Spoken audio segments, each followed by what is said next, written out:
ISKCON বুঝি না। মুসলমানের উপরে আক্রমণ যখন আসবে তখন কোনো দল দেখা হবে না, দেখা হবে নামের আগে মোহাম্মদ আছে কিনা, ঠিক কিনা?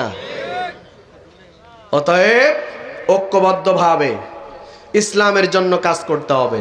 কেন নবীর উম্মত জীবন বিধান এক, ওই শিবানী কোরআন, তবে কেন এক নাও হে মুসলমান,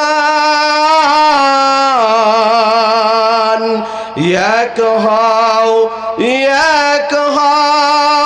করিয়াও ভান, বাইতুল্লাহ